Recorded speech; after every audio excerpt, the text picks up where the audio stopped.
Əksər sürücülər var ki, yol hərəkəti qaydalarına əməl etmirlər. Onlar yorğun və yuxusuz sükan arxasına əyləşir və avtomobili idarə edirlər. Belə olan halda da təhlükələr artdıqca reaksiya da gec olur və bədbəxt hadisələr də qaçılmaz olur. Gün ərzində fasiləsiz yük və sərnişin daşıyan nəqliyyat vasitələrinin sürücülərinin yollarda hərəkəti təhlükəlidir. Yorğunluq yarandığında sürücü bunu hiss etmir, amma 5 saniyəlik gözlərini yumsalar belə təhlükənin bir addımlığında olurlar. Baş Dövlət Yol Polisi belə sürücülərə çağırış edir.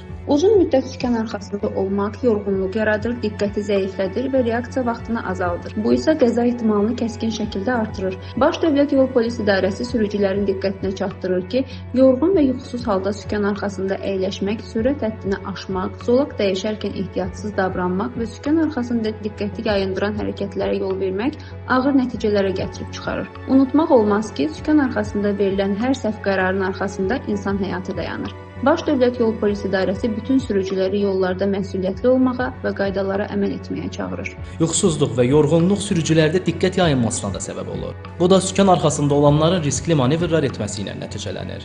Həmin anda isə tez-tez zolaqdan kənara çıxırlar.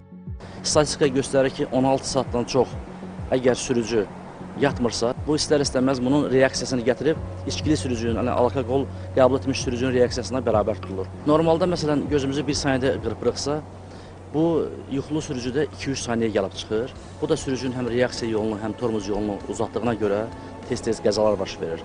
Ümumiyyətlə, yuxusuz sürücülərə mən tövsiyə edirəm ki, əgər görürlər ki, yuxuları gəlir, idarə edə bilmirlər, 15-20 dəqiqə saxlayıb avtomobili dincəlmək lazımdır. Ekspertlər deyirlər ki, yorğun və yuxusuz sürücülər çox vaxt hərəkəti refleksdən edirlər. Yəni idarə etməni itirsələr də bunu hiss etmirlər. Normal hərəkətdə olduqlarını düşünürlər. Xüsusilə də uzaq yola çıxan sürücülərə tövsiyə olunur ki, özləri ilə köməkçi və ya əvəzedici bir nəfər də götürsünlər. Belə olan halda təhlükə minimuma enər.